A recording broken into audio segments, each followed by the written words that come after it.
जय हिंद दोस्तों।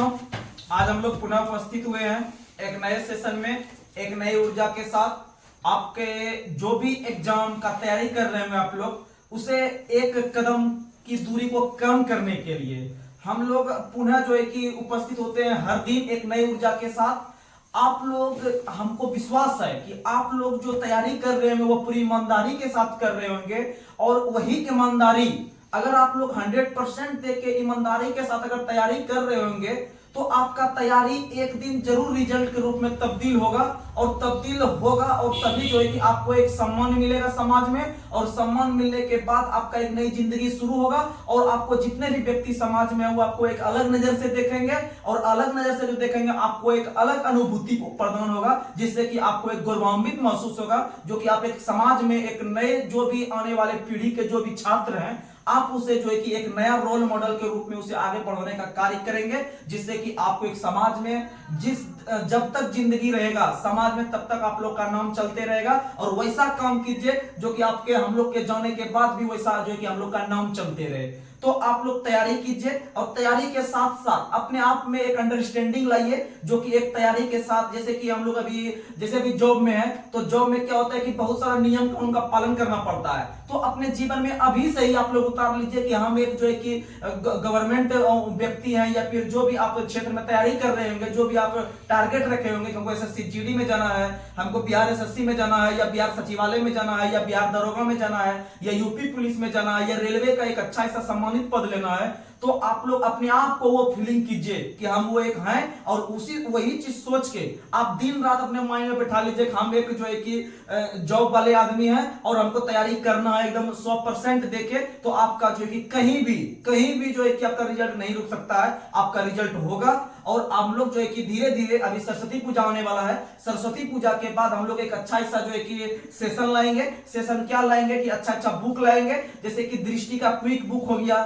उसका घटना चक्र हो गया, क्राउन हो गया। तो ये सारा बुक जो आएगा, ये सारा बुक को हम लोग खत्म करेंगे एक एक करके, और आपके एग्जाम को जो है कि एक नई जो भी टॉपिक से एग्जाम में क्वेश्चन पूछा जाएगा उसे जो है कि सॉल्व करने का प्रयास करेंगे। तो आप लोग निरंतर बने रहे, और जिस तरह से चैनल ग्रोथ कर रहा है, आप लोगों का यह कृपा है या फिर आप लोग का सपोर्ट है कि जो यहां तक हम लोग पहुंच पा रहे हैं, और इससे हमें एक अलग एनर्जी मिलती है, और हम एक नए उत्साह के साथ जो है कि हर एक दिन आप लोग के समक्ष उपस्थित होते हैं। तो आइए हम लोग अब शुरुआत करते हैं बिना देरी के हुए। तो बताइएगा, आज का पहला सवाल आप लोग, भारत भवन किस शहर में है? भोपाल में। तो भारत भवन भोपाल में है। तो भारत भवन एक प्रकार का पर्यटक स्थल है, वहां पर आदमी लोग जाते हैं घूमने के लिए, विदेश से भी आते हैं, और अपने देश के अलग अलग राज्य में, मध्य प्रदेश के अंदर में भोपाल है, और भोपाल के अंदर में भारत भवन है। भोपाल के अंदर में क्या है? भारत भवन है। और भारत भवन जो है, इसका निर्माण चार्ल्स कोरिया ने, याद रखिएगा, भारत भवन भोपाल में है, और इसका निर्माण चार्ल्स कोरिया ने किया था। और भोपाल में भोजताल है, भोपाल में भोजताल है। भोजताल एक प्रकार का झील है जिसका निर्माण राजा भोज ने करवाया था, राजा भोज ने करवाया था। और याद रखिएगा कि भोपाल में जो भारत भवन है, इसका निर्माण चार्ल्स कोरिया ने करवाया था। वहीं अगर हम बात करें विदेश भवन, तो भारत के अंदर में जो विदेश भवन है, या भारत के अंदर में जो विदेश भवन है, यह मुंबई में है। विदेश भवन कहाँ है? मुंबई में। और याद रखिएगा कि भारत के एक व्यक्ति थे जिसका नाम था श्याम जी कृष्ण वर्मा। श्याम जी कृष्ण वर्मा ने 1905 ईस्वी में, श्याम जी कृष्ण वर्मा ने 1905 ईस्वी में लंदन के अंदर में आपका जो है कि जो स्थापना किया था, उसका नाम था क्या? बताइए। उसका नाम था इंडिया हाउस। क्या नाम था? India house. याद रखिएगा। अगला क्वेश्चन आप लोग बताइएगा, अगला क्वेश्चन बताना है, बौद्ध धर्म के प्रचार प्रसार के लिए किस भाषा का प्रयोग किया गया था? पाली भाषा। किस भाषा? पाली भाषा। तो बौद्ध धर्म जो है, जिसका निर्माण या फिर जिसका संस्थापक गौतम बुद्ध था, उन्होंने गौतम बुद्ध के द्वारा बौद्ध धर्म का स्थापना किया गया था। और याद रखिएगा, 4 प्रकार का बौद्ध संगति हुआ है, और 4 प्रकार के जो बौद्ध संगति हुआ है, वह सबसे पहला जो हुआ है वह राजगीर में हुआ है। कहाँ हुआ है? राजगीर में। दूसरा जो हुआ है वैशाली में। दूसरा कहाँ हुआ है? वैशाली में। और तीसरा जो हुआ है वह पाटलिपुत्र में। तीसरा कहाँ हुआ है? पाटलिपुत्र में। और चौथा कुंडलवन में। चौथा कहाँ हुआ है? कुंडलवन में। तो इसके लिए ट्रिक देते हैं, याद रखिएगा, क्या हुआ? रौ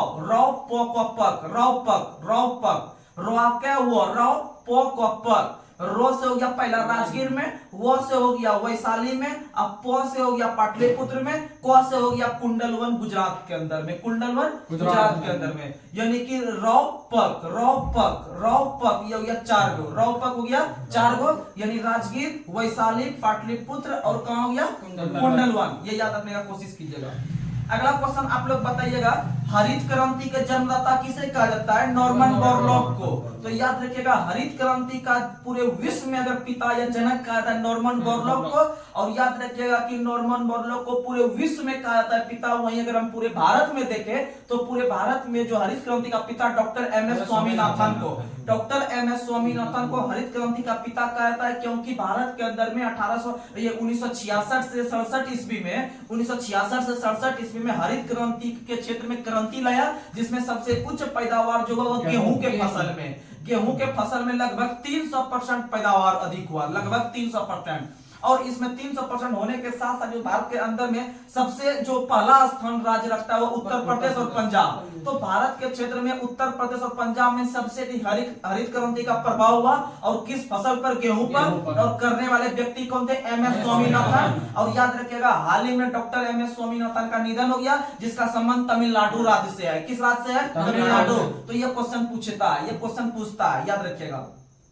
और याद रखिएगा कि वहीं भारत में जो श्वेत क्रांति था, भारत में जो श्वेत क्रांति था, ये श्वेत क्रांति का जो जनक कहलाते हैं वो कहलाते हैं वर्गीज कुरियन। कौन कहलाते हैं? वर्गीज कुरियन। श्वेत क्रांति के जनक वर्गीज कुरियन कहलाते हैं, और वर्गीज कुरियन का संबंध केरल राज्य से था। वर्गीज कुरियन का संबंध केरल राज्य से था, केरल राज्य से था। और याद रखिएगा कि केरल राज्य में उनका जन्म हुआ था, और पूरे भारत में उसे जो है कि श्वेत क्रांति के पिता के रूप में जानते हैं। और श्वेत क्रांति के संबंध दूध से है, और दूध से संबंधित है ऑपरेशन फ्लड, दूध से संबंधित है ऑपरेशन फ्लड, जिसका शुरुआत 1970 में हुआ था। ऑपरेशन फ्लड का शुरुआत 1970 में। और याद रखिएगा कि दूध से संबंधित 2 गो संस्था भारत में कार्यरत है, 2 गो संस्था भारत में कार्यरत है। एक बोर्ड के रूप में कार्यरत है, एक संस्थान के रूप में कार्यरत है। तो अगर आपसे पूछे कि राष्ट्रीय डेयरी विकास बोर्ड का मुख्यालय कहां है? तो आनंद में। याद रखिएगा, राष्ट्रीय डेयरी विकास बोर्ड का मुख्यालय आनंद गुजरात में है। वहीं अगर हम संस्था का बात करते हैं, जिसे हम लोग पूरा नाम के रूप में जानते हैं, राष्ट्रीय डेयरी अनुसंधान संस्थान,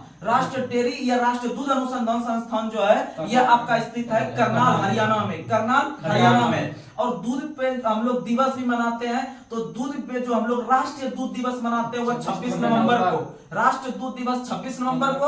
और 26 नवंबर को दूध दिवस के साथ साथ संविधान दिवस, और संविधान दिवस के साथ साथ राष्ट्रीय पर्यावरण संरक्षण दिवस 26 नवंबर को मनाते हैं। और संविधान दिवस को दूसरे रूप में विधि दिवस भी कहते हैं, या फिर आपका जो है कि कानून दिवस भी कहते हैं। विधि दिवस, कानून दिवस, संविधान दिवस, तीनों एक ही चीज है। और हम लोग इसलिए मनाते हैं क्योंकि 26 नवंबर 1949 को हमारा संविधान बनकर तैयार हुआ था संविधान सभाओं के द्वारा, और लागू जो हुआ था 26 जनवरी 1950 को। अर्थात 1950 में भारत एक गणतंत्र राज्य बना, वहीं 1947 में भारत एक स्वतंत्र प्रभुत्व राज्य बना, और इसका संविधान बनकर 26 नवंबर 1949 को तैयार हुआ। और 26 नवंबर 1949 के दिन ही लगभग 15 अनुच्छेद को लागू कर दिया गया, जो हमारे देश के लिए बहुत उस समय इंपॉर्टेंस रख रहा था कि नहीं से लागू करना अनिवार्य है। जैसे नागरिकता संबंधी आप लोग को पता होगा कि भारत का विभाजन जो 1947 में हुआ, उसमें बहुत सारा व्यक्ति भारत में जो रह रहे थे, भारत चल में वो पाकिस्तान चले गए, बहुत सारा व्यक्ति पाकिस्तान से भारत आ गए। ऐसा कोई डेट फिक्स रखा गया था भारत सरकार के द्वारा कि भाई जिसको पाकिस्तान में रहना है वो पाकिस्तान चले जाए, और जिनको भारत में आके रहना है वो भारत आ जाए। ऐसा कोई एक फिक्स डेट रखा था, और बोला था कि फिक्स डेट के अंदर में आप लोग जाना आना कर लीजिए, नहीं तो आप लोग को नागरिकता का पालन करना होगा, उसके बाद हम नागरिकता आप लोग को देंगे। तो एक डेट रखा गया था। और याद रखिएगा कि 1949 में जो 26 नवंबर को जो नागरिकता संबंधी जो पहली बार नियम लागू हुआ, वह लगभग 15 अनुच्छेद लागू हुआ था, लगभग 15 अनुच्छेद में से जो आप लोग नागरिकता पढ़ते हैं भाग 2 में, आपका 5 से लेकर 11 तक लमसम सब अनुच्छेद लागू कर दिए गए थे।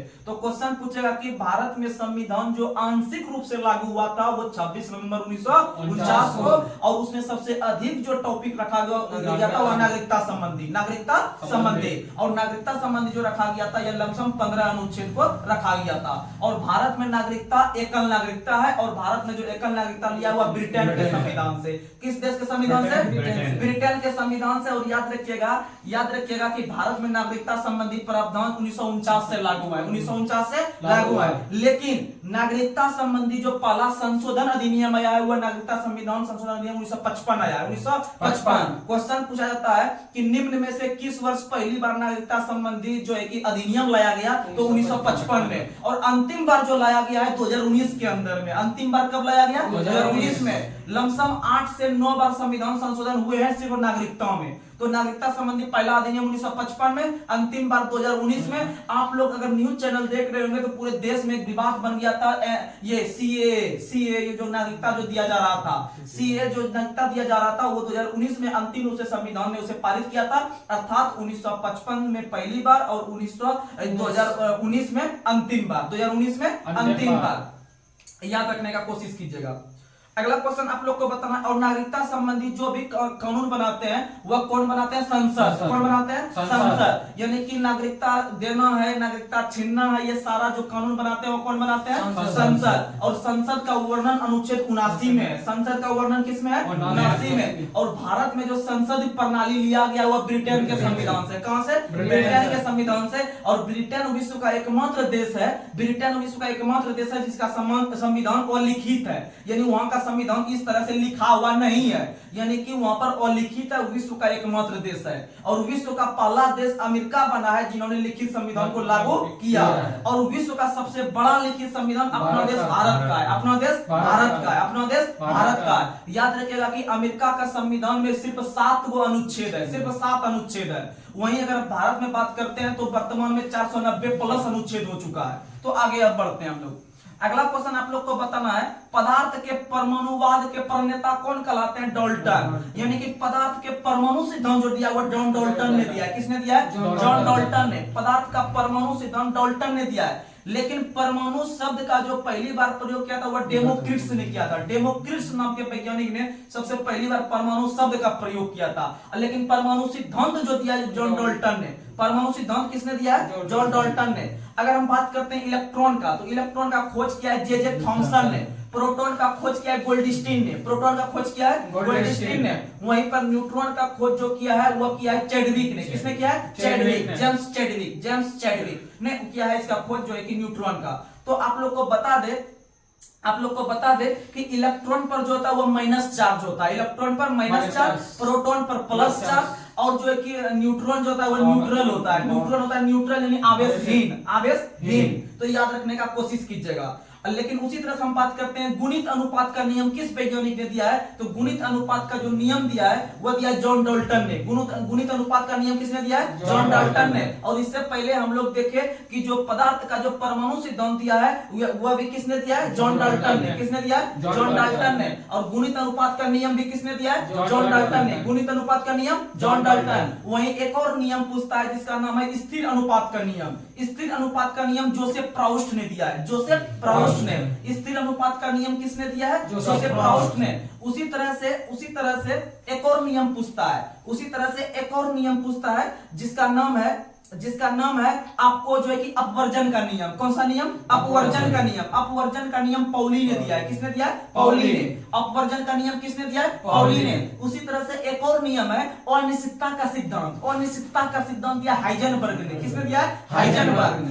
अनिश्चितता का सिद्धांत हाइजेनबर्ग। अनिश्चितता का सिद्धांत हाइजेनबर्ग। अपवर्जन का नियम पाउली। अपवर्जन का नियम पाउली। तो ये सब चीज और याद रखेगा। बायोलॉजी के अंदर में 2 नियम है जैसे कि पृथक्करण का नियम, शुद्धता का नियम, गैम्बिट का नियम, ये सब मेंडल ने दिया। ये सब किसने दिया है? मेंडल ने। जो कि आपका गार्डन मटर के पौधे पर जो है कि आपका पहली बार जो कि रिसर्च किया था गार्डन पीपर। और वही मेंडल का संबंध ऑस्ट्रिया से है। ऑस्ट्रेलिया नहीं, ऑस्ट्रिया जिसकी राजधानी वियना।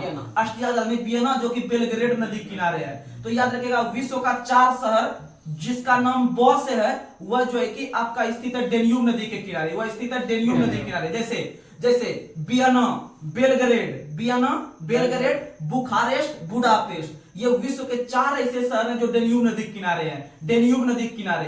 तो याद रखिएगा कि बुखारेस्ट और बुडापेस्ट, हंगरी की राजधानी है बुडापेस्ट, हंगरी की राजधानी कहाँ है? बुडापेस्ट। और रोमानिया की राजधानी है बुखारेस्ट, रोमानिया की राजधानी कहाँ है? बुखारेस्ट। और आपका बेलग्रेड बताए, सर्बिया की राजधानी बेलग्रेड है, सर्बिया की राजधानी क्या है? बेलग्रेड। और सर्बिया की राजधानी जो बेलग्रेड है उसे हम लोग श्वेत शहर के रूप में जानते हैं, श्वेत शहर के रूप में जानते हैं। और वही बेलग्रेड में 1961 में पहली बार आपका जो कि गुटनिरपेक्ष आंदोलन की बैठक हुआ था, गुटनिरपेक्ष आंदोलन की पहली बैठक 1961 ईस्वी में, जिसमें कि जवाहरलाल नेहरू और नासिर और कर्नल ने जो कि आपका हिस्सा लिया था, टिटो वगैरह ने मिलकर।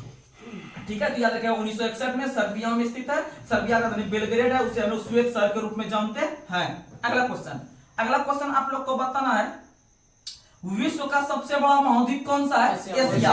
विश्व का सबसे बड़ा महाद्वीप एशिया। सबसे छोटा महाद्वीप ऑस्ट्रेलिया, सबसे छोटा ऑस्ट्रेलिया।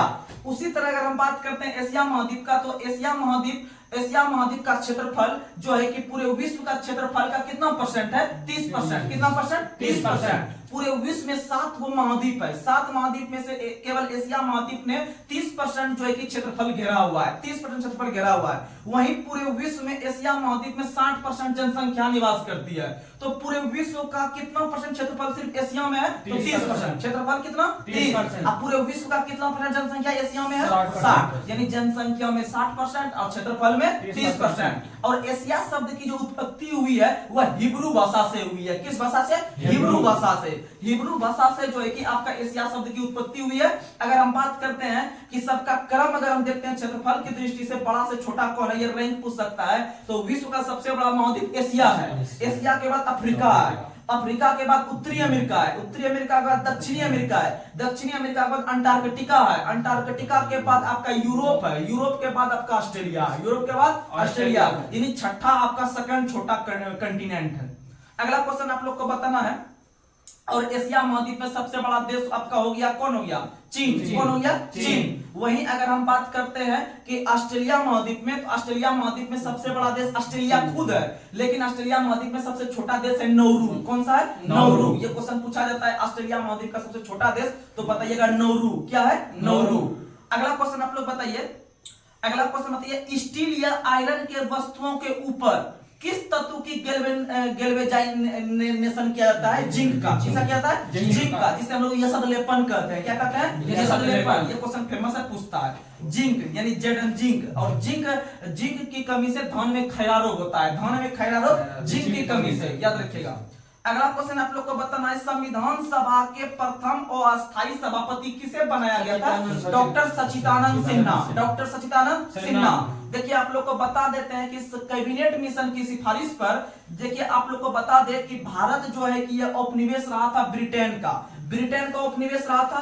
1600 ईस्वी में ब्रिटिश ईस्ट इंडिया कंपनी की स्थापना 31 दिसंबर के दिन 1600 को हुआ, महारानी एलिजाबेथ प्रथम के काल में।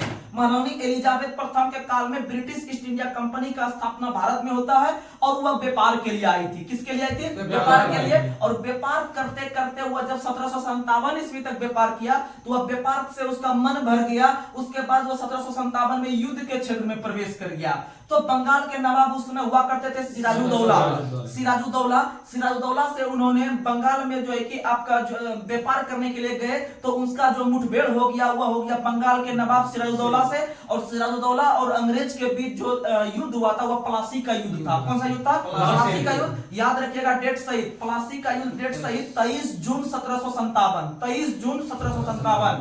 वही 23 जून को ओलंपिक दिवस भी मनाते हैं, वही 23 जून को ओलंपिक दिवस भी, और वही 23 जून को विधवा दिवस भी मनाते हैं। विधवा दिवस 23 जून को, ओलंपिक दिवस 23 जून को, और प्लासी का युद्ध भी क्या तारीख को हुआ है? 23 जून को। और 23 जून 1757 को आपका होता है प्लासी का युद्ध। और यह प्लासी का जो युद्ध होता है वह कहां के शासक से होता है? बंगाल के शासक से। कहां के शासक से? बंगाल के शासक। अर्थात अगर क्वेश्चन पूछेगा कि प्लासी का युद्ध मैदान भारत के किस राज्य में है, तो पश्चिम बंगाल में। कहां में है? पश्चिम बंगाल में। तो लॉजिक से याद रखना है।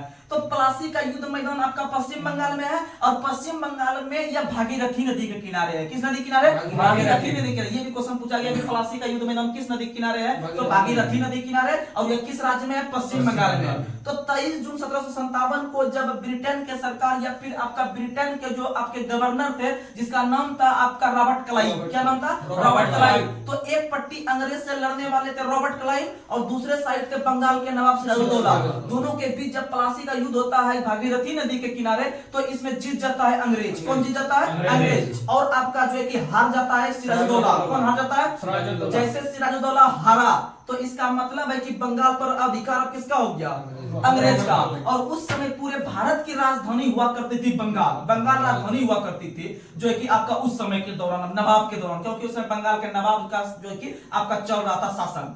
तो कहने का मतलब है कि जब वह बंगाल पर अधिकार किया, इसका मतलब है कि जब हरा दिया, इसका मतलब वो राजनीति में भी प्रवेश करना शुरू कर दिया। तो किस युद्ध से? 1757 के प्लासी के युद्ध से। जैसे वह 1757 में प्लासी का युद्ध जीता, वह घुस गया राजनीति में। अर्थात 1757 ईस्वी से ब्रिटेन के सरकार ने सोचा कि अब हमको जो है कि आपका पहले से जो व्यापार कर रहे थे, व्यापार के साथ साथ अब हम लोग यहाँ पर शासन प्रशासन की बागडोर भी संभालेंगे। तो कहने का मतलब 1757 में एक नया पद ब्रिटेन के संसद ने लाया।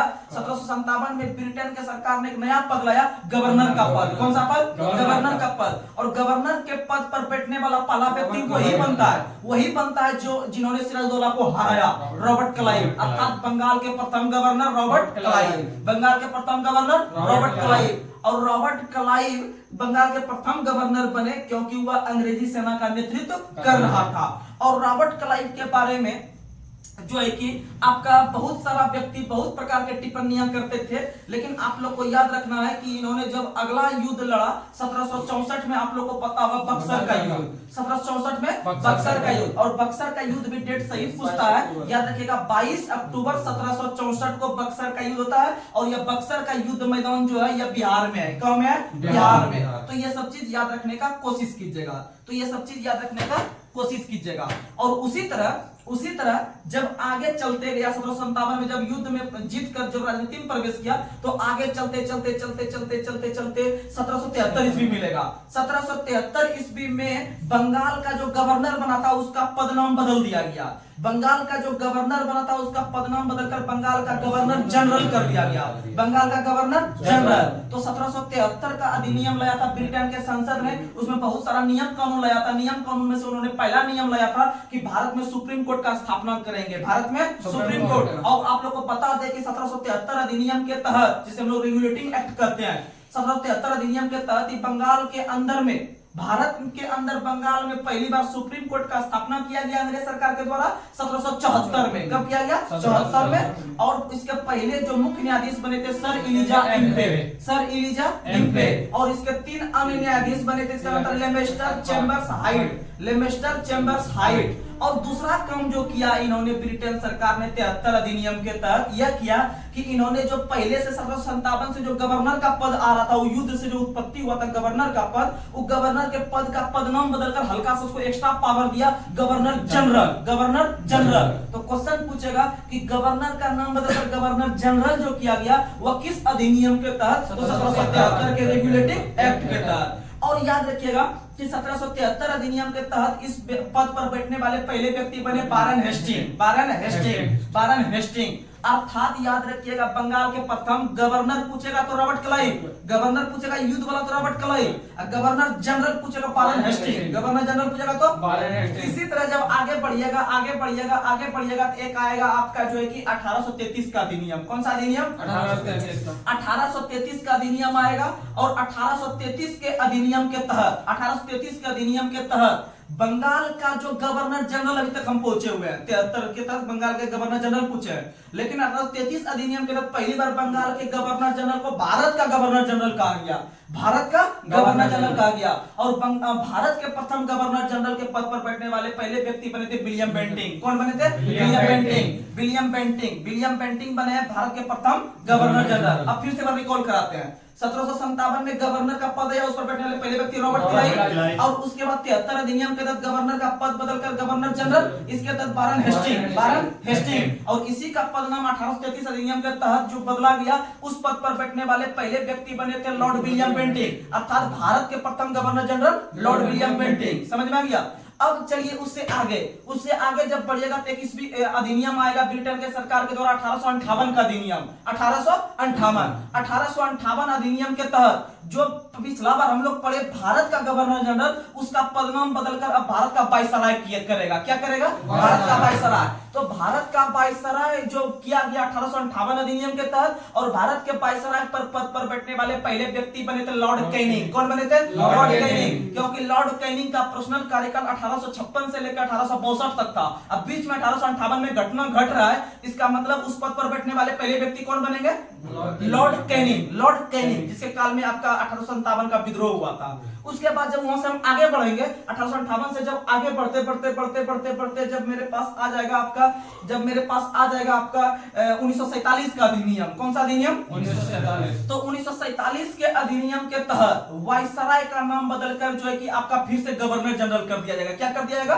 Governor general. और उस समय जो बैठे थे पहले पद पर, वो बैठे थे लॉर्ड माउंटबेटन। कौन बैठे थे? Lord Mountbatten. और जब उसे आगे बढ़िएगा तो एक भारतीय को बनाता है जिसका नाम है चक्रवर्ती राजगोपालाचारी। यानी कि भारत के अंदर में गवर्नर जनरल के पद पर बैठने वाले प्रथम भारतीय व्यक्ति कौन बने हैं? तो सी राजागोपालाचारी। और इसी सी राजागोपालाचारी को 1954 में भारत रत्न भी दिया गया है, सर्वपल्ली राधाकृष्णन के साथ और सीवी रमन के साथ। तो यहां तक याद रखने का कोशिश कीजिएगा। अब थोड़ा सा बात करते हैं, आपका हम पूछे थे क्वेश्चन पूछे थे कि संविधान सभा के अस्थायी सभापति कौन बने थे? तो आप लोग को बताना है सच्चिदानंद सिन्हा। अब बात करते हैं, जब इसी तरह 1946 का वर्ष चल रहा था तो ब्रिटेन के संसद के द्वारा समय समय पर विभिन्न प्रकार के कानून ला रहे थे।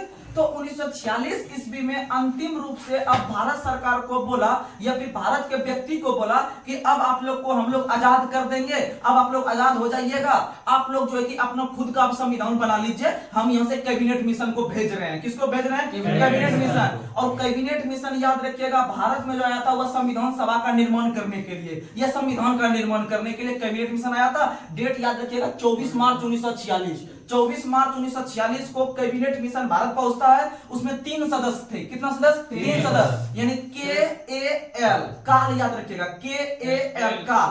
के से क्रिप्स, उसका ए से अलेक्जेंडर, एल से लॉरेंस। और याद रखिएगा यह जो ब्रिटेन से जो भारत पहुंचा था कैबिनेट मिशन, यह आपका पहुंचा था जो है कि पेंथिंग लॉरेंस की अध्यक्षता में। किसकी अध्यक्षता में? पेंथिंग लॉरेंस की अध्यक्षता में, यानी एल के अध्यक्षता में पहुंचा था। किसकी अध्यक्षता में? एल के। और डेट सहित कब पहुंचा था? 24 मार्च 1946। 24 मार्च 1946। और भारत में आकर इन्होंने संविधान सभा का निर्माण करने का कोशिश किया। उसमें से जब पहली बार संविधान सभा का जब निर्माण हुआ था, आपका जब गठन हुआ था, तो उसमें कुल सदस्य 389 था। कितना सदस्य था? 389 था। उस समय पाकिस्तान वगैरह अलग नहीं हुआ था, तो टोटल 389 सदस्य था। और आगे चलकर संविधान का जब निर्माण ही हो रहा था तो बीच में ही पाकिस्तान अलग हो गया। आपका 14 अगस्त 1947 को जब पाकिस्तान अलग हो गया तो कुछ सदस्य कट कर चले गए पाकिस्तान एरिया में, और कुछ सदस्य जो पाकिस्तान एरिया में चल गए, इसका मतलब 389 सब सदस्य घटेगा, तो घट के हो गया यहाँ पर 299 बच गया। यानी 399, पहले 389 था, 389 से 299 बचा भारत में। इसका मतलब पाकिस्तान में कितना गया? 90। पाकिस्तान में कितना चल गया? इसका मतलब पाकिस्तान में जब 90 चल गया, अब विभाजन के बाद बचे सदस्य की संख्या 299। अब मूल संविधान सभा कितना था? 389। मूल संविधान में 389, विभाजन के बाद 299, पाकिस्तान के लिए बच गया 90। उसके बाद बता देते हैं कि जब पाकिस्तान का विभाजन हुआ था तो आपको बांग्लादेश का क्षेत्र भी अलग हुआ था। तो बांग्लादेश के क्षेत्र में आपका जो है कि ये डॉक्टर भीमराव अंबेडकर का सीट कट के चल गया था दूसरे एरिया में, यानी भारत से बाहर हो गया था। जब भारत से बाहर हो गया था तो पुनः उन्हें लाने के लिए संविधान सभा के अध्यक्ष डॉक्टर राजेंद्र प्रसाद ने मुंबई प्रेसिडेंसी के एक व्यक्ति जिसका नाम था एस एस जयकर को बोला कि आप जो है कि उनके जगह चल जाइए, आप उनके जगह, क्योंकि आप लोग को पता होगा कि संविधान सभा का जो सदस्य पहुंचे थे वह आपका निर्वाचन के तहत पहुंचे थे, निर्वाचन के तहत, यानी उसके लिए अलग अलग सीट से निर्वाचित होकर वो पहुंचे थे संविधान सभा में कुल 389। उसी में से डॉक्टर भीमराव अंबेडकर जो पहुंचे थे वह बंगाल प्रेसिडेंसी से पहुंचे थे। जब बंगाल प्रेसिडेंसी का वो क्षेत्र कट के चल गया दूसरे देश में, इसका मतलब उस व्यक्ति को लाना हमारे देश में जरूरी था, क्योंकि वह जो है कि पूरा निर्माता था, आधुनिक युग का मनु कहलाता है, बहुत बड़ा माइंड सेट था उनका वो संविधान के निर्माण में। जब वही व्यक्ति बाहर चल जाएगा तो उसको लाना तो यह जरूरी है। तो डॉक्टर राजेंद्र प्रसाद ने बोला कि एक काम कीजिए, ये एस जयकर थोड़ा सा नॉर्मल आदमी है, इसको उठा के भेज देते हैं उधर, उससे कोई लेना देना नहीं है, और उसको यहाँ उसके जगह शिफ्ट कर देंगे। तो इसका मतलब है क्वेश्चन पूछेगा कि पहली बार जब संविधान सभा का गठन किया गया था तो उसमें भीमराव अंबेडकर का चुनाव कहां से हुआ था? बंगाल प्रेसिडेंसी से। कहां से हुआ था? और विभाजन के बाद जो हुआ वह कहां? मुंबई प्रेसिडेंसी में। कहां हुआ? मुंबई प्रेसिडेंसी। किस व्यक्ति के स्थान पर? एस जयकर। किस व्यक्ति के स्थान पर? एस जयकर के स्थान पर हुआ था। और आगे चलकर संविधान सभा का जब गठन हुआ और फिर वो सुचारू रूप से चलने लगे, तो चलते समय याद रखिएगा कि संविधान सभा की पहली बैठक 9 दिसंबर 1946 को 9 दिसंबर 1946 को संविधान सभा की पहली बैठक होती है दिल्ली के काउंसिल चैम्बर में। जब दिल्ली के काउंसिल चैम्बर में पहली बैठक होती है तो पहले ही दिन संविधान सभा के जो अध्यक्ष बनाया गया था डॉक्टर राजेंद्र प्रसाद को, वह उपस्थित नहीं हो पाए किसी कारणवश। जब उपस्थित नहीं हो पाए तो संविधान सभा ने सोचा कि अब तो मेन व्यक्ति जो अध्यक्ष था डॉक्टर राजेंद्र प्रसाद वो नहीं आ पाए, तो अब उसके जगह जो है कि किसी वरिष्ठ सदस्य को खोजा जाए इसमें से कि भाई कौन जानकार है, कौन वरिष्ठ सदस्य है, उसका इज्जत के स्वरूप उसे बैठाया जाए आज भर टेम्पोररी काम चलाने के लिए। तो उन्होंने देखा कि डॉक्टर सच्चिदानंद सिन्हा एक प्रकार के वरिष्ठ व्यक्ति हैं, उसे अध्यक्ष के रूप में बैठाया जाए, लेकिन अस्थायी अध्यक्ष के रूप में नहीं बैठाएंगे। अस्थायी मेरा चुना हुआ ये राजेंद्र प्रसाद, उसे अस्थायी अध्यक्ष बनाएंगे। कैसा बनाएंगे? अर्थात क्वेश्चन यहाँ से दो गो निकल के आता है कि संविधान सभा के पहला जो बैठक हुआ था उसका अध्यक्षता कौन किया कर रहा है? डॉक्टर सच्चिदानंद सिन्हा। अच्छा, वो अस्थायी कर रहा है को अस्थायी कर रहा है? अर्थात दूसरा क्वेश्चन पूछेगा कि संविधान सभा के पहले अस्थायी अध्यक्ष कौन थे? तो क्या बोलेगा? सच्चिदानंद सिन्हा। लेकिन संविधान सभा के अस्थायी अध्यक्ष राजेंद्र प्रसाद, अस्थायी अध्यक्ष। लेकिन जब उसके बाद ये हो गया 9 दिसंबर 1946 का कहानी, लेकिन जस्ट इसके 2 दिन के बाद जब उसका दूसरा सेशन शुरू होता है 11 दिसंबर को, तो 11 दिसंबर 1946 को आपका पुनः उपस्थित हो जाते हैं राजेंद्र प्रसाद। अब बोलता है कि अब आप हट जाइए, हम यहाँ पर बैठने के लिए आ रहे हैं, क्योंकि हम यहाँ पर परमानेंटली चुनाए हैं अध्यक्ष के रूप में। तो भाई संविधान सभा का जब अध्यक्ष आ गए तो वो हट गए सच्चिदानंद सिन्हा, सिर्फ पहला अध्यक्षता किए, बस निकल गए, और 11 दिसंबर को पुनः आके वो सीट पे बैठ गए और अनवरत कार्य को सुचारू रूप से आगे बढ़ाया। तो याद रखने का कोशिश कीजिएगा। आगे बढ़ते हैं हम लोग। अगला क्वेश्चन आप लोग को बताना है कि ऑप्टिकल फाइबर का प्रयोग किसमें किया जाता है? संचार में। किसमें होता है? संचार में। ऑप्टिकल फाइबर जिसे हम लोग हिंदी में कहते हैं प्रकाशीय तंतु। क्या कहते हैं? प्रकाश तंतु। और ऑप्टिकल फाइबर या प्रकाश तंतु या प्रकाश के पूर्ण आंतरिक परावर्तन पर काम करता है, और जिसका खोज किया था नरेंद्र कपानी, जिसका संबंध पंजाब से था। यह भारतीय मूल के अमेरिकी नागरिक थे नरेंद्र कपानी, जिसका संबंध पंजाब से था, और इन्होंने ही ऑप्टिकल फाइबर का खोज किया था। इनके लिए इन्हें पद्म पुरस्कार भी दिया गया था। नरेंद्र कपानी को याद रखने की कोशिश कीजिएगा। अगला क्वेश्चन आप लोग बताइएगा, 1 जूल बराबर कितना अर्ग? 1 जूल बराबर 10 टू द पावर 7 अर्ग। 1 जूल बराबर 10 टू द पावर 7 अर्ग। आप लोग को बता दे कि कार्य का ऐसा ही मतलब होता है जूल, कार्य का ऐसा ही मतलब जूल, और कार्य का सीजीएस मतलब अर्ग, कार्य का सीजीएस मतलब अर्ग। अब दोनों में जो रिलेशन होता है वह होता है 1 जूल बराबर 10 टू द पावर 7 अर्ग। और याद रखिएगा कार्य एक प्रकार का अदिश राशि है। कार्य एक प्रकार कैसा राशि है? अदिश राशि है। और कार्य बराबर जो होता है बल गुना विस्थापन। कार्य बराबर W यानी W बराबर Fs, W बराबर Fs यानी F यानी फोर्स, S यानी विस्थापन। याद रखिएगा। अगला क्वेश्चन आप लोग को बताना है कि इंदिरा गांधी की जांच की हत्या जो हुई थी उसकी जांच कौन सी समिति कर रही है? ठक्कर समिति। कौन सी समिति? ठक्कर समिति। कौन सी समिति? ठक्कर समिति। और याद रखिएगा, यानी आप लोग को पता होगा कि इंदिरा गांधी का बॉडीगार्ड ही उन्हें हत्या कर दिया था। बॉडीगार्ड ही उनका जसवंत सिंह नाम का था, उन्होंने हत्या कर दिया था। तो याद रखिएगा कि वो जो आपका उनका इंदिरा गांधी का जो भी वो था आपका बॉडीगार्ड, वो उसके साथ जो है कि आपका ठग लिया, उसको क्या कर लिया, ठग लिया, क्योंकि उसी के जो है कि वो पालन पोषण उसी के तहत हो रहा था, इंदिरा गांधी उनकी कर रही थी और उसी को वो ठग लिया। यानी इंदिरा गांधी का क्या, ठक्कर आयोग, इंदिरा गांधी का क्या, ठक्कर आयोग। याद रखिएगा कि इंदिरा गांधी का जो हत्या किया गया था वह डेट सहित आप लोग याद रखिएगा 31 अक्टूबर 1984, 31 अक्टूबर 1984। और इनके हत्या के बाद जो प्रधानमंत्री बने थे आपके राजीव गांधी। कौन बने थे, राजीव गांधी। राजीव गांधी 1984 से लेकर 1989 तक बने हैं आपके भारत के प्रधानमंत्री, जिसे हम लोग चॉकलेटी बॉय के रूप में जानते हैं। और इनके शासनकाल में, ये राजीव गांधी के शासनकाल में सबसे महत्वपूर्ण घटना यह है कि इन्होंने 1985 ईस्वी में दल बदल को लागू करवाया। किसको लागू करवाया, दल बदल। आप लोग को पता होगा कि 52वां संविधान संशोधन 1985 के तहत अनुसूची 10 को जोड़ा गया, अनुसूची 10, 2 से दल बदल। अगला क्वेश्चन, और दल बदल जो वर्तमान में लागू होता है वो 2/3 भाग पे, और प्रारंभ में यह भाग था 1/3, प्रारंभ में 1/3, और वर्तमान में कितना भाग पे लागू होता है, 2/3। यानी 2/3 भाग अगर सदस्य किसी दूसरे पार्टी में चल जाते हैं तो 2/3 सदस्य से ज्यादा अगर जाते हैं तो उसका सदस्यता बची रहेगा, और 2/3 सदस्य अगर कम जाता है तो उसकी सदस्यता जो है कि खत्म हो जाएगी। जैसे 15 का अगर 2/3 निकालते हैं, 15 का 2/3 कितना हो जाएगा, 15 का 2/3 6 हो जाएगा। तो 6 सदस्य अगर जाता है तो उसकी सदस्यता बची रहेगी, 6 सदस्य अगर जाता है तो बची रहेगी। लेकिन अगर 5 हो जाता है तो वह 5 की सदस्यता रद्द हो जाएगी। यह हो गया दल बदल, यह हो गया दल, तो अब बदल करेंगे, और इसे ब्रेक किया गया 1985 राजीव गांधी के समय।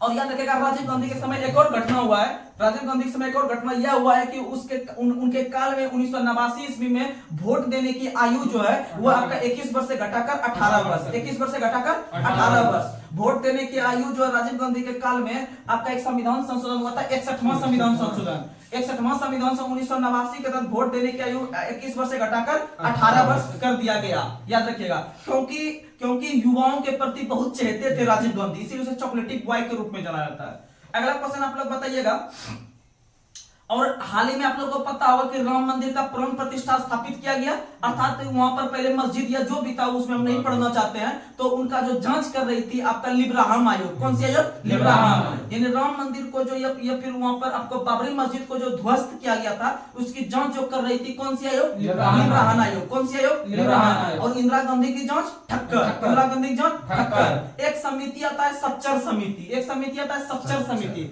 सच्चर समिति है मुस्लिम समुदाय से, किससे संबंधित है, मुस्लिम। सच्चर समुदाय मुस्लिम से। एक आता है कोठारी आयोग, कोठारी आयोग संबंधित है आपका प्राथमिक शिक्षा से, कोठारी आयोग है शिक्षा से, कोठारी आयोग है शिक्षा से। जो पहले का जो हम लोग का शिक्षा व्यवस्था चलता था 10+2+3, यानी 10 के बाद 2 कीजिए, यानी 12वीं पास कीजिए, 12वीं के बाद आप 3 यानी ग्रेजुएशन पास कीजिए, यानी 10+2+3 शिक्षा जो था यह चल रहा था कोठारी आयोग पे। कौन आयोग पे, कोठारी। आप लोग को पता होगा कि 2019-20 में भारत में नई शिक्षा नीति लागू हुई है, और नई शिक्षा नीति जो लागू हुई है, यह लागू करने का जो आपका जो सदस्य बना था या अध्यक्ष बना था वह बना था के कस्तूरीरंगन समिति। कस्तूरीरंगन समिति की सिफारिश पर भारत में नई शिक्षा को लागू किया गया। याद रखिएगा। अगला क्वेश्चन आप लोग को बताना है, पिछौला झील भारत के किस राज्य में है, उदयपुर। पिछौला झील भारत के राजस्थान के उदयपुर में, राजस्थान के उदयपुर में। पिछौला झील कहां है, उदयपुर में। पिछौला झील कहां है, उदयपुर में। इसी तरह से एक झील और फेमस है सुखना झील, सुखना झील चंडीगढ़ में, सुखना झील चंडीगढ़ में। पंजाब की राजधानी चंडीगढ़ है, और चंडीगढ़ को गुलाबों का शहर कहा जाता है, गुलाबों का शहर चंडीगढ़, लेकिन गुलाबी शहर जयपुर, गुलाबी शहर जयपुर। तो याद रखिएगा कि चंडीगढ़ में सुखना झील है, पिछौला झील है आपका उदयपुर में, और उदयपुर जो है राजस्थान में है। लेकिन एक क्वेश्चन बता देते हैं कि उदयपुर वन्यजीव अभयारण्य अगर आपसे पूछे, उदयपुर वन्यजीव अभयारण्य पूछे तो उदयपुर राजस्थान नहीं मारिएगा, गलत हो जाएगा।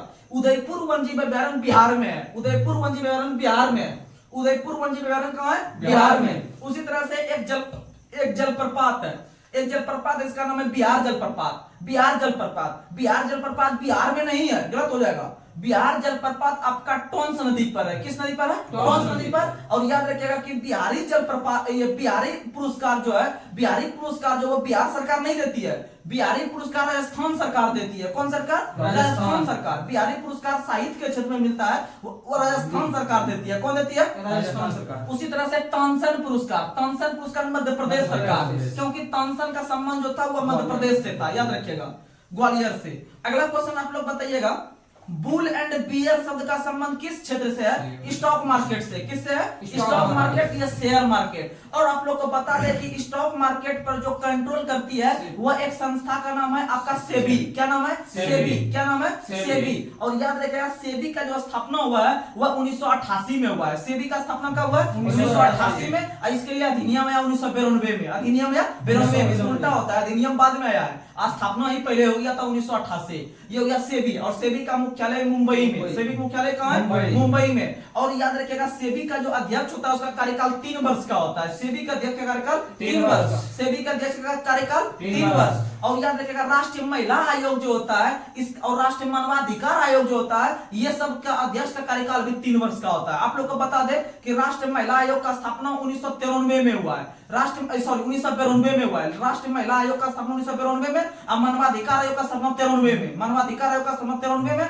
महिला आयोग का स्थापना 92 में। और इस सब का जो सदस्य होता है या अध्यक्ष होता है उसका कार्यकाल होता है 3 वर्ष का। कितना होता है? 3 वर्ष। और ये एक प्रकार का संवैधानिक आयोग नहीं है, ये सब गैर संवैधानिक आयोग है। ये एक प्रकार का अधिनियम लाकर, ये एक प्रकार का अधिनियम लाकर इसे बनाया गया है, लेकिन किसी अनुच्छेद में इसको जगह नहीं दिया गया, अर्थात वो एक प्रकार का संवैधानिक निकाय नहीं है। यह एक प्रकार का गैर संवैधानिक निकाय है। इसे हम लोग अधिनियम लाकर एक जो है कि मतलब जैसे महिला आयोग है तो महिला को डेवलप करने के लिए जो है कि एक आयोग बनाया गया है 1993 में। और याद रखिएगा कि वर्तमान में राष्ट्रीय महिला आयोग का जो अध्यक्ष है वह रेखा शर्मा है। कौन है? रेखा शर्मा। और वर्तमान में जो राष्ट्रीय मानवाधिकार आयोग के अध्यक्ष है वह है अरुण कुमार मिश्रा। अरुण कुमार मिश्रा। याद रखिएगा राष्ट्रीय मानवाधिकार आयोग के जो अध्यक्ष बनाए जाते हैं वह सुप्रीम कोर्ट के मुख्य न्यायाधीश जो रिटायर हुए रहते हैं उसी को बनाया जाता है। अगर मुख्य न्यायाधीश रिटायर वाला नहीं मिला तो अन्य न्यायाधीश में अगर रिटायर वाला मिला तो उसे भी उठा लिया जाता है। तो याद रखिएगा कि राष्ट्रीय मानवाधिकार आयोग के जो आपके जो अध्यक्ष होते हैं उसका कार्यकाल 3 वर्ष का। और वर्तमान में जो इसका अध्यक्ष हुआ है आपके अरुण कुमार मिश्रा। कौन है? अरुण कुमार मिश्रा। अगला क्वेश्चन आप लोग को बताना है। अगला क्वेश्चन बताइएगा, आणविक ऊर्जा अनुसंधान केंद्र किस शहर में है? मुंबई में। आणविक ऊर्जा अनुसंधान संस्थान है मुंबई में। आणविक ऊर्जा अनुसंधान संस्थान कहाँ है? मुंबई में। और मुंबई में आरबीआई का मुख्यालय, एसबीआई का मुख्यालय, एलआईसी का मुख्यालय, नाबार्ड का मुख्यालय, ये सब, और बार्क का मुख्यालय भी है मुंबई में, ट्रम्बे मुंबई में। तो याद रखिएगा आणविक अनुसंधान केंद्र कहाँ है? मुंबई में। और मुंबई शहर का स्थापना जो किया था गेराल्ड ओंगियार ने। मुंबई शहर का स्थापना गेराल्ड ओंगियार ने। और मुंबई जो स्थित है वह साल्सेट द्वीप पर, मुंबई साल्सेट द्वीप पर स्थित है। और मुंबई का स्थापना गेराल्ड ओंगियार ने किया है, याद रखिएगा। और मुंबई एक द्वीप पर है जिसका नाम है साल्सेट द्वीप। साल्सेट द्वीप याद रखिएगा। अगला क्वेश्चन बताना है। अगला क्वेश्चन बताइए, बिच्छू में श्वसन अंग क्या कहलाता है? बिच्छू में श्वसन अंग क्या कहलाता है? Book lungs. क्या कहलाता है? Book lungs. और बिच्छू में मेथोनिक अम्ल होता है। बिच्छू में कौन सा अम्ल होता है? मेथोनिक अम्ल। बिच्छू में मेथोनिक अम्ल। अगला क्वेश्चन आप लोग बताइए। अगला क्वेश्चन बताना है, शिवरमन समिति की सिफारिश पर भारत में किस बैंक का स्थापना किया गया है? नाबार्ड का स्थापना। किसका स्थापना? नाबार्ड। आप लोग को बता दें कि नाबार्ड का स्थापना 12 जुलाई 1982 को। नाबार्ड एक प्रकार का कृषि के क्षेत्र में लोन देने का काम करते हैं। कृषि के क्षेत्र में नाबार्ड का ही फुल फॉर्म होता है नेशनल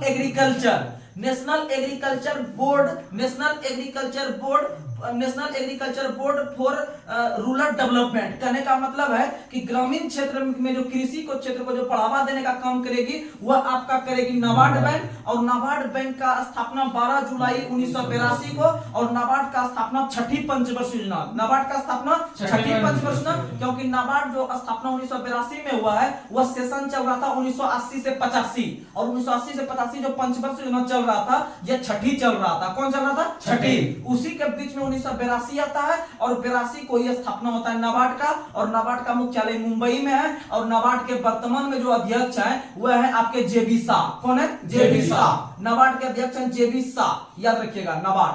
और नाबार्ड में देखिएगा 6 अक्षर है, NABARD, यानी नाबार्ड में 6 अक्षर, इसलिए छठी पंचवर्षीय योजना। नाबार्ड में 6 अक्षर, इसीलिए कौन पंचवर्षीय योजना? छठी। और बात करते हैं हम पंचवर्षीय योजना का, तो भारत में जो पंचवर्षीय योजना लिया गया है, भारत में जो पंचवर्षीय योजना लिया गया है, भारत में जो पंचवर्षीय योजना लिया गया है, वह लिया गया है आपका, वह लिया गया है रूस के संविधान से। कहां से लिया गया है? रूस के संविधान से। कहां से लिया गया है? रूस के संविधान से। और पंचवर्षीय योजना का जो कार्यकाल है वह लगभग 5 वर्ष का होता है। और पहली पंचवर्षीय योजना जो आधारित था वह तब का हेराल्ड डोमर पर। किस पर आधारित था? Herald Domar. और दूसरा पीसी महालोविस, दूसरा पीसी महालोविस। और तीसरा जो था, तीसरा था डीपी धर। तीसरा कौन था? डीपी धर। और चौथा था गॉडगिल, चौथा था गॉडगिल, चौथा था गॉडगिल। तो ये सब याद रखने का कोशिश कीजिएगा।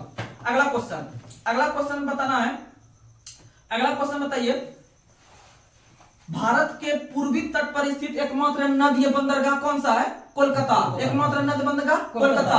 और कोलकाता बंदरगाह का नाम बदलकर श्यामा प्रसाद मुखर्जी बंदरगाह, कोलकाता बंदरगाह का नाम बदलकर श्यामा प्रसाद मुखर्जी, श्यामा प्रसाद मुखर्जी, श्यामा प्रसाद मुखर्जी। और श्यामा प्रसाद मुखर्जी जो है वह हमारे जो पहला मंत्रिमंडल का गठन किया गया था 1947 में, तो उसमें वो मंत्री के पद पर थे, खाद्य मंत्री के पद पर थे। तो याद रखिएगा, उन्होंने अपने आप इस्तीफा दिया था उस मंत्रालय से, और इस्तीफा देकर वह एक अलग पार्टी का स्थापना 1951 में करता, जिसका नाम था भारतीय जनसंघ, भारतीय जनसंघ। और जैसे निकला 1947 या 48 में जब वह संसद से निकला बाहर त्याग पत्र देके, तो उन्होंने पार्टी का स्थापना किया, इसीलिए उसे संसद के शेर के रूप में जाना जाता है। तो क्वेश्चन पूछेगा, निम्न में से किस व्यक्ति को संसद का शेर के रूप में कहा जाता है? तो कहा जाता है श्यामा प्रसाद मुखर्जी।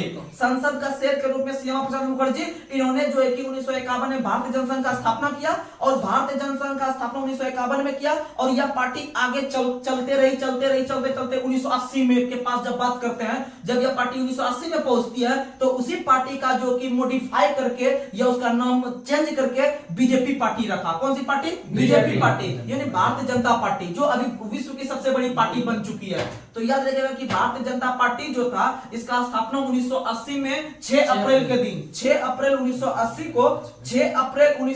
को भाजपा, जो कि अभी नरेंद्र मोदी की पार्टी है, तो इनका स्थापना 6 अप्रैल 1980 को होता है अटल बिहारी वाजपेयी के द्वारा। किसके द्वारा? अटल बिहारी वाजपेयी के द्वारा। और अटल बिहारी वाजपेयी कुल 3 बार प्रधानमंत्री बने हैं भारत के अंदर में। और अटल बिहारी वाजपेयी का निधन जो होता है, वो इनका निधन होता है आपका जो है कि 2018 में। और 2018 में जो इनका निधन होता है 16 अगस्त के दिन। किस अगस्त के दिन? 16 और 16 अगस्त 2018 को निधन होता है दिल्ली के एम्स में। और इनका जो समाधि स्थल का नाम है वह सदैव अटल है या स्मृति स्थल है। सदैव अटल गिरेगा ऑप्शन में तो सही है, या स्मृति स्थल, स्मृति स्थल। जैसे महात्मा गांधी का समाधि स्थल राजघाट महात्मा गांधी का है, उसी तरह से जो आपका अटल बिहारी वाजपेयी का हुआ है स्मृति स्थल, स्मृति स्थल।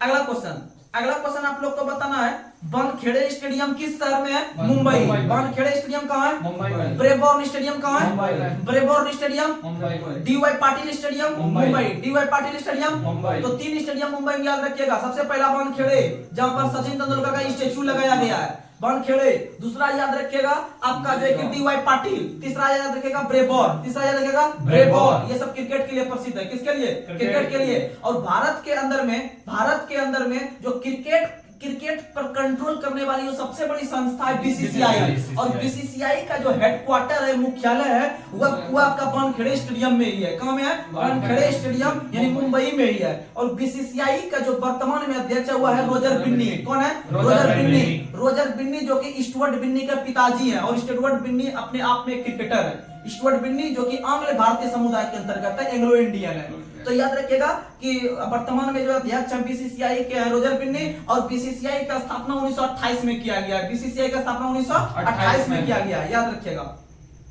अगला क्वेश्चन आप लोग को बताना है, ग्रीन पार्क स्टेडियम किस शहर में है? Kanpur. Green park stadium Kanpur.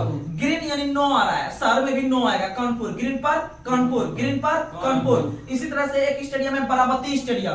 Barabati stadium है कटक में। बाराबती स्टेडियम कटक उड़ीसा। कटक कहां? उड़ीसा। कटक कहां? उड़ीसा। और कटक से ही हमारे जो व्यक्ति कहलाते हैं आपके सुभाष चंद्र बोस।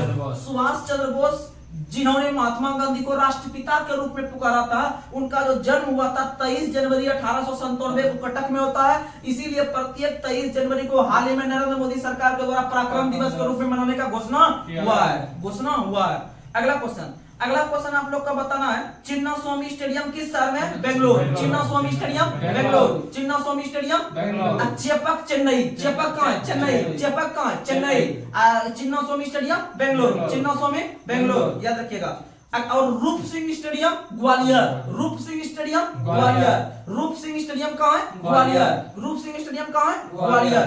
अगला क्वेश्चन, मान बुकर पुरस्कार का शुरुआत कब से हुआ है? 1969। मान बुकर पुरस्कार का शुरुआत 1969 से हुआ है साहित्य के क्षेत्र में। कब से हुआ है? साहित्य के क्षेत्र में 1969 से हुआ है मान बुकर पुरस्कार। और याद रखिएगा, मान बुकर इंटरनेशनल पुरस्कार पूछे, मान बुकर इंटरनेशनल पुरस्कार पूछे 2005 से। कब से शुरू हुआ? 2005 से। और दोनों पुरस्कार साहित्य में, दोनों पुरस्कार साहित्य में, दोनों पुरस्कार साहित्य में। और याद रखिएगा अगला क्वेश्चन, कलिंग पुरस्कार का शुरुआत 1952। कलिंग पुरस्कार 52। कलिंग पुरस्कार 52। कलिंग पुरस्कार 1952। कलिंग पुरस्कार 1952। और कलिंग पुरस्कार विज्ञान के क्षेत्र में, कलिंग पुरस्कार विज्ञान के क्षेत्र में। उसके बाद याद रखिएगा अर्जुन पुरस्कार 1961। अर्जुन पुरस्कार 1961। अर्जुन पुरस्कार 1961। उसके बाद याद रखिएगा ऑस्कर पुरस्कार 1929। ऑस्कर पुरस्कार 1929। पूरे विश्व में फिल्म के क्षेत्र में दिया जाने वाला सबसे बड़ा पुरस्कार है ऑस्कर पुरस्कार। और ऑस्कर पुरस्कार जो होता है वो फिल्म के क्षेत्र में, फिल्म नहीं रहेगा तो चलचित्र रहेगा। क्या रहेगा? चलचित्र, याद रखिएगा। उसके बाद आप लोग बताइएगा ग्रैमी पुरस्कार 1959। ग्रैमी पुरस्कार 1959।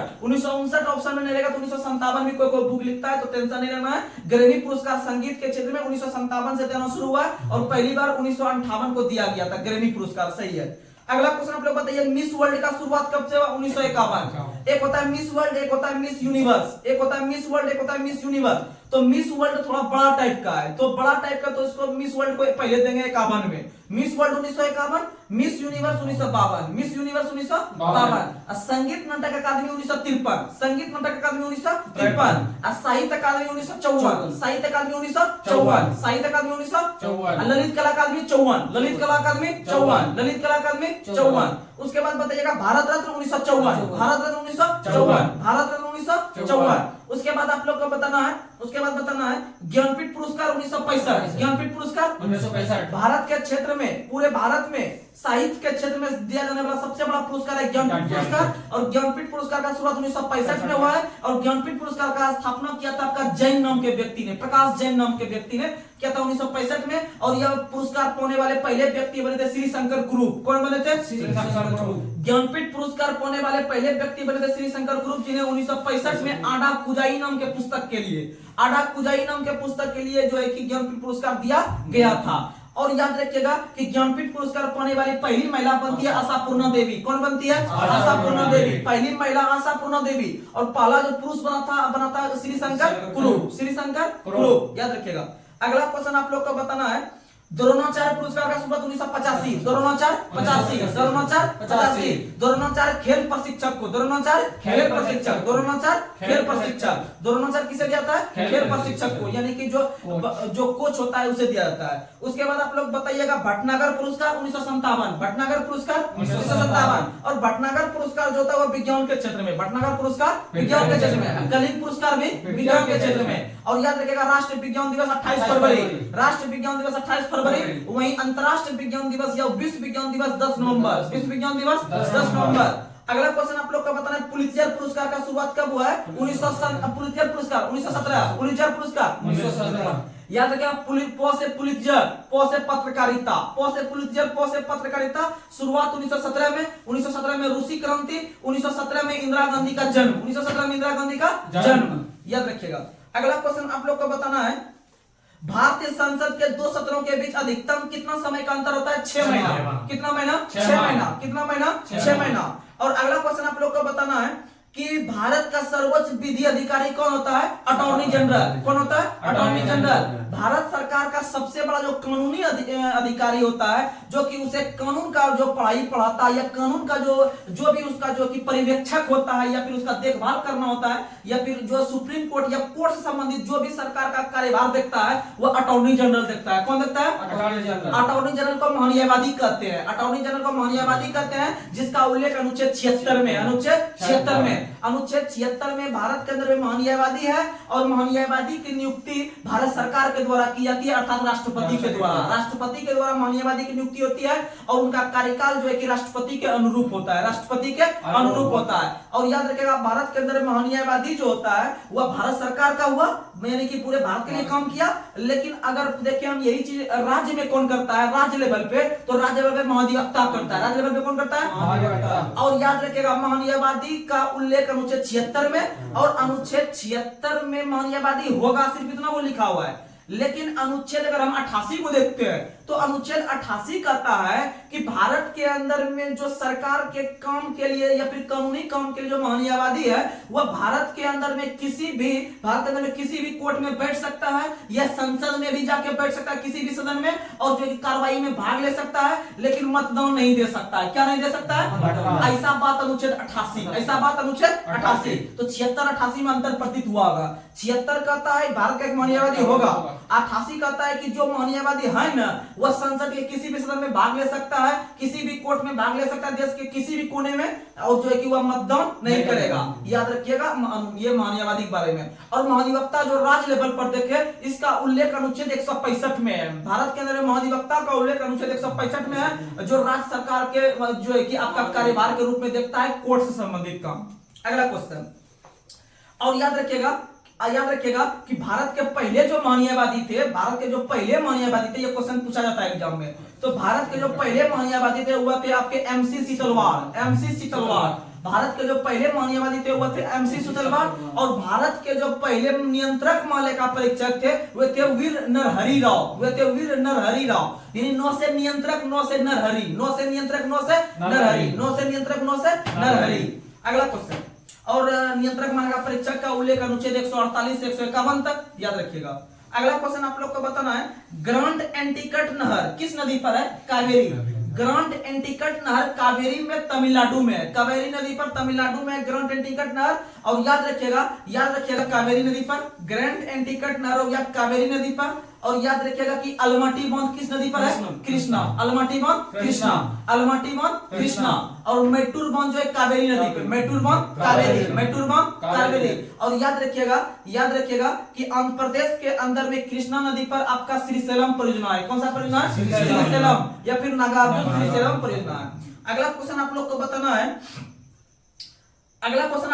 है, 0 डिग्री देशांतर जो ग्रीनविच से होकर गुजरती है उसे क्या कहा जाता है? प्रधान मध्यम रेखा। क्या कहता है? प्रधान मध्यम रेखा। 0 डिग्री जो होता है, 0 डिग्री देशांतर जो है उसे प्रधान मध्यम रेखा कहते हैं, उसे भूमध्य रेखा भी कहते हैं, उसे विषुवत रेखा भी कहते हैं, उसे इक्वेटर के रूप में भी जानते हैं। और उसे 23.5 डिग्री अगर हम नॉर्थ में जाएंगे तो उसे कर्क रेखा, ट्रॉपिक ऑफ कैंसर। और 0 डिग्री से 23.5 डिग्री अगर हम साउथ में जाते हैं तो उसे मकर रेखा कहते हैं, ट्रॉपिक ऑफ कैप्रिकॉर्न। याद रखिएगा ट्रॉपिक ऑफ कैंसर नाम का एक पुस्तक भी है।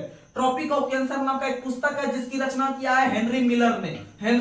मिलर एक क्रिकेटर भी है, याद रखिएगा मिलर एक क्रिकेटर भी है। और वह क्रिकेटर जो की रचना किया है किसका? तो याद रखिएगा ट्रॉपिक ऑफ कैंसर। और प्रतिवर्ष कैंसर दिवस 4 फरवरी को, कैंसर दिवस। और कैंसर का अध्ययन ऑन्कोलॉजी। तो आइए अब करंट की ओर हम लोग अग्रसर होते हैं।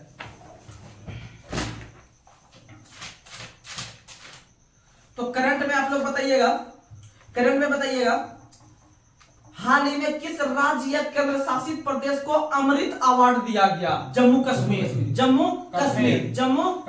याद रखिएगा भारत के अंदर में जम्मू कश्मीर दिवस जो मनाते हैं वह 6 फरवरी को मनाते हैं। जम्मू कश्मीर दिवस 6 फरवरी को मनाते हैं। और याद रखिएगा जम्मू कश्मीर को जो विशेष राज्य का दर्जा दिया गया था अनुच्छेद 370 के तहत। और अनुच्छेद 370 जो बनाया था, वह बनाने वाला जो व्यक्ति था उसका रूपरेखा वह था अयंगर नाम के व्यक्ति ने धारा 370 को बनाया था, और जो कि जम्मू कश्मीर में लागू हुआ था। और यह भाग 21 का प्रयोग करते हुए, भाग 21, क्योंकि भाग 21 में लिखा गया संक्रमणकालीन और अस्थायी एवं विशेष उपवन, या फिर इसे तोड़ भी सकते हैं आगे चल के। और जम्मू कश्मीर को तोड़कर 2 नया केंद्र शासित प्रदेश बनाया, एक जम्मू कश्मीर, एक लद्दाख। यह जो बनाया आपका याद रखेगा 31 अक्टूबर 2019 को, 31 अक्टूबर 2019 को 2 नया केंद्र शासित प्रदेश बनाया। और वर्तमान में राज्य की संख्या 28 है और आपका केंद्र शासित प्रदेश 8 है। और जिसका उल्लेख अनुसूची 1 करता है। अनुसूची 1, अनुसूची 1, अनुसूची 1 का सिर्फ इतना सा कम है कि क्या वो राज्य है, क्या वो केंद्र शासित प्रदेश है, इसका उल्लेख रखना या उसको नोट डाउन करके रखना। अगला क्वेश्चन आप लोग को बताना है। अगला क्वेश्चन, हाल ही में स्वरवेद महामंदिर का उद्घाटन किस शहर में हुआ? वाराणसी। हाल ही में स्वरवेद महामंदिर का उद्घाटन किस शहर में हुआ? वाराणसी। और याद रखिएगा वाराणसी से ही लोकसभा क्षेत्र जो चुनाव लड़ते हैं वो नरेंद्र मोदी लड़ते हैं। और वाराणसी शहर गंगा नदी के किनारे सबसे स्वच्छ शहर, सबसे स्वच्छ शहर। अगर ऐसे देखें पूरे भारत में सबसे स्वच्छ शहर तो इंदौर है। सबसे पूरे भारत में सबसे स्वच्छ शहर इंदौर है। और इंदौर में एक स्टेडियम है जिसका नाम है होलकर स्टेडियम। होलकर स्टेडियम, अहिल्याबाई होलकर का नाम सुने होंगे, तो वही होलकर स्टेडियम है आपका इंदौर में। और होलकर हवाई अड्डा भी है इंदौर में, होलकर हवाई अड्डा भी है इंदौर में। और इंदौर ने लगातार 5वीं बार भारत में स्वच्छ सर्वेक्षण में सबसे स्वच्छ शहर का रिकॉर्ड बनाया। याद रखिएगा। और याद रखिएगा वाराणसी में भारत माता मंदिर भी है। वाराणसी में भारत माता मंदिर है, याद रखिएगा। अगला क्वेश्चन बताना है। और वाराणसी का पहले नाम बनारस हुआ करता था। वाराणसी का पहले नाम बनारस हुआ करता था सन 1956 में। सन 1956 में बनारस से इसका नाम बदलकर वाराणसी किया गया। 1956 में बनारस से नाम बदलकर वाराणसी। अगला क्वेश्चन आप लोग को बताना है। खेलो इंडिया पैरा गेम्स, खेलो इंडिया पैरा गेम्स, एक होता है खेलो इंडिया यूथ गेम। खेलो इंडिया यूथ गेम जो इस बार हुआ था 2023 में, वह हुआ था आपका भोपाल में। कहां हुआ था? भोपाल में। और भोपाल में जो हुआ था इसमें महाराष्ट्र टॉप किया था। कौन टॉप किया था? महाराष्ट्र। खेलो इंडिया जो यूथ गेम हुआ था यानी युवा गेम हुआ था वो भोपाल में टॉप किया महाराष्ट्र। उसी तरह से पहली बार ये हुआ था 5वां खेलो इंडिया भोपाल में, 5वां खेलो इंडिया।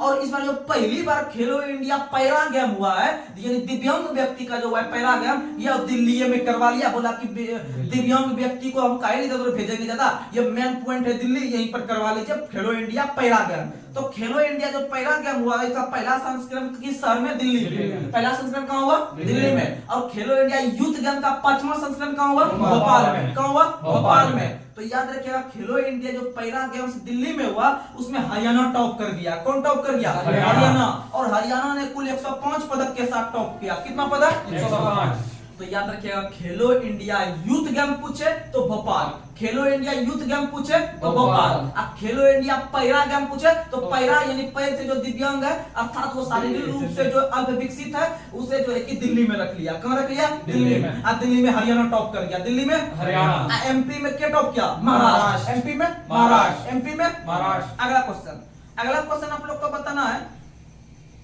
मेरा माटी मेरा देश अभियान किस मंत्रालय का है? संस्कृति मंत्रालय। हम लोग बोलते हैं कि अभी भारत का संस्कृति धीरे धीरे धूमिल पड़ रहा है, यह जो कि मिट्टी में मिल रहा है। अब ऐसा संस्कृति भारत में देखने के लिए नहीं मिलता है। तो याद रखिएगा कि संस्कृति मंत्रालय ने एक नया परियोजना यह अभियान को लागू किया जिसका नाम है मेरा माटी मेरा देश। मेरा माटी मेरा देश, मेरा माटी मेरा देश संस्कृति मंत्रालय। मेरा माटी मेरा देश संस्कृति मंत्रालय, याद रखिएगा।